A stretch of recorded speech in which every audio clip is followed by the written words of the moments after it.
What would happen to the Republican Party if Hillary Clinton and Bill Clinton did not exist? I mean, and I'm not huge fans, but it is amazing.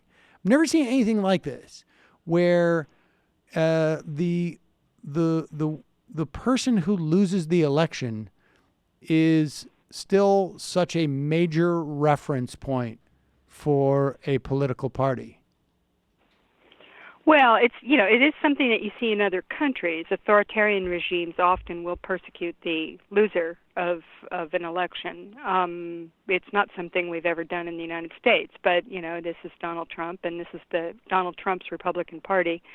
So that's what they're doing, and they seem to be, the base of the party seems to be just overwhelmingly motivated by this, by the need to, quote, lock her up. I heard I can't remember who it was, but there was some conservative analyst or conservative, strategist on CNN over this week talking about this and saying that when they go out and do focus groups, when members of the party go out and do focus groups, they talk about, there's just no policy involved at all when they talk to their base. That's not what they're talking about. And it's not even just, purely about, Donald Trump is great. It's about their anger at their own party and the Republican, Congress, and mostly about their deep and primal need to lock up Hillary Clinton. This is just apparently what they all talk about. It's what they think about. Now, let's be clear here. That's being pimped by right-wing media. Fox News has never stopped slagging on Hillary Clinton over the course of the last year. That is basically their story, and of course it's ramped up recently for a very specific reason, which I'll go into in a minute. But they, this is something that they are absolutely committed to. It's not, we look at that as being bizarre and a joke, right? Hillary Clinton's, she's up in Chappaqua, hawking a book, and she's not in politics, and she has no real threat to anybody at the moment. But that is not the way that the right wing, Donald Trump's base, sees it. They see her as their ultimate enemy, and they want her put in jail. Literally, they want to see that happen. It wasn't just like, build the wall, Mexico will pay for it. This was a very real thing which they expected. And the reason that this is coming up now and why this is suddenly morphed into this gigantic story, anybody who wants to, if you want to look at an alternate universe, take a look at Fox News right now. It is unbelievable. I've been watching that network for, since it started, and I kind of have to do it because of my job. But this is something I've never seen before. This is a complete alternate universe they are creating over there. It's different. Roger Ailes is not there. Roger Ailes he felt that Fox News had to maintain some kind of thread of credibility as at least being attached to the actual news cycle that was going on and trying to create their own spin on it. This isn't doing that anymore. They're just completely creating their own news cycle. Well, let's watch this. We have this clip of Seb Gorka comparing Hillary Clinton to the Rosenbergs. This is pretty stunning stuff. He's on with Sean Hannity. There are supposedly new developments in the Uranium One scandal, which took place 7 years ago. Now, look, they ultimately impeached Bill Clinton based upon the Whitewater scandal, which had happened 12 years before 93. So it's not that we shouldn't be surprised by this, but we'll explain the scandal in a moment. But let's listen to Sean Hannity interview Seb Gorka, who's, I think his flag lapel pin seems to be getting bigger, actually. But here is what they're talking about. They tried to say about Donald Trump and his campaign. They are guilty of, but I'll add, on steroids and human growth hormone, that they sold out America's security in this case. Give me the big picture takeaway from this, because now the media has gone silent on Russia, virtually silent. Here's the big picture takeaway, Sean. For more than a year, the fake news industrial complex and the Democrats and Hillary and Podesta and Ben Rhodes have been slinging filth against the president and against his team.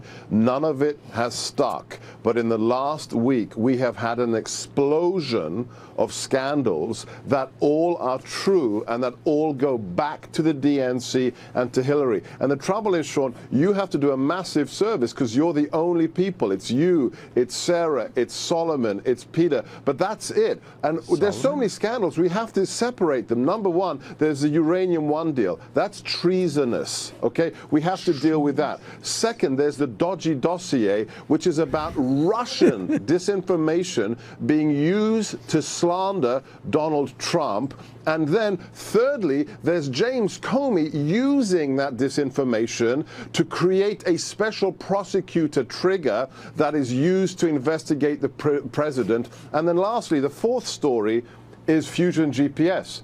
How many stories are out there that are fake, that came from Moscow and which were peddled by Fusion GPS into the left-wing media? So that's 4 scandals in 1 week, Sean. The Russians lied to impact the election.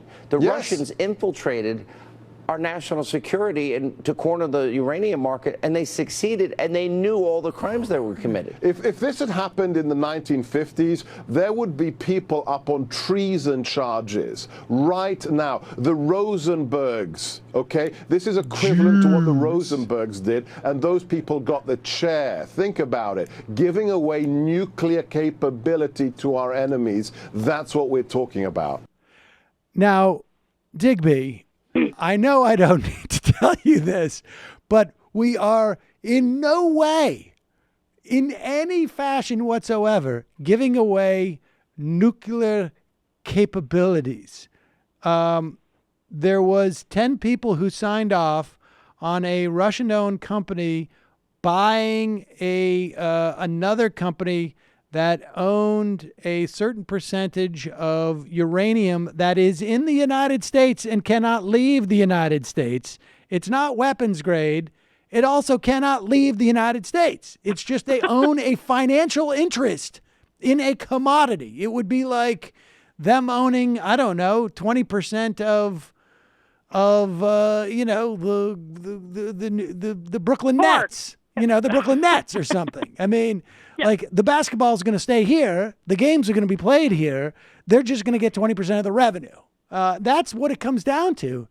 And it morphs into this craziness. Well, I mean, I think that's a perfect clip to sort of explain what is going on. But by, you know, being spoken by 2 people, Sean Hannity, who's been pushing this stuff, he is Donald Trump's, you know, basic mouthpiece. He is, you know, completely in the tank. And Sebastian Gorka, who, remember, this guy just 2 months ago had a top security clearance. He was the senior, White he House was never advisor. given one, right? He was denied one. I mean, Right, more that's importantly, right. he was denied a top security clearance Well, by and his for good own reason, White House. His own Because White he's House. a Nazi. He's a Nazi. Okay, and I'm not saying that as, you know, a slur. He's an actual literal Nazi who wore his uniform and his medals to the inauguration. I mean, this is not a lie. It's absolutely true. It's this weird far right Hungarian, you know, fascist we know organization. here. You're part of ethnic, the right. fake news industrial complex. Right. Fake news industrial complex. I mean, you know, geez, you know, here we have this. You know, but that shows exactly. And in fact, he laid it all out. Now, you know, everybody. You know, you and I can spend the next month trying to unravel those, you know, conspiracy theories. There are people who've already done that, and I'm going to tell you where to go if you want to actually, you know, run down what it is that they're alleging and why it's complete nonsense. Factcheck.org has done a gigantic deep dive into the Uranium One story, and it started back, you know, before the campaign. They went and did it, and then since this new thing has come up, there's been a new wrinkle in it. They repackaged the story. A right-wing reporter named John Solomon repackaged the story, saying that there was that there had been some attempt by the Russian government at the time of the Uranium One story to infiltrate Hillary Clinton at the State Department, and they had spent a bunch of money at the Clinton Foundation, and somehow or another, even though there's no evidence that Clinton even really was aware of this uranium sale, her State Department was, but she wasn't personally involved. And anyway, there's some quote new information, but it isn't really new. And there was a confidential informant that the Justice Department did not want to talk about this for obvious reasons, because it would give up sources and methods in Russia about an investigation that happened 7 years ago. The president himself weighed in on this and instructed the Justice Department to let this confidential informant speak. That was just revealed last night. So the president himself is now involving himself in this absolute nonsense.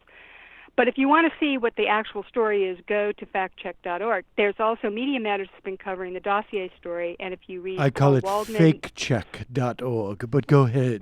fakecheck.org. Paul Waldman in the Washington Post, David Korn at Mother Jones, and Jonathan Chait at New York Magazine both did all three did deep dives on the dossier story, which also showed. I mean, that's another one, and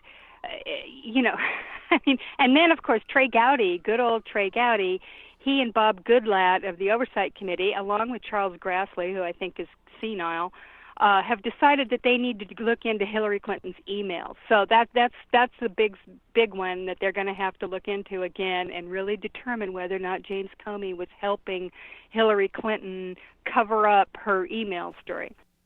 Hi, folks. Sam Cedar here. We still need your help on our Patreon page. YouTube ads have come back, but not nearly as much as we had before. So if you can help us out, any little bit helps. Head over to our Patreon page right at this URL, and you'll help us keep helping you by making videos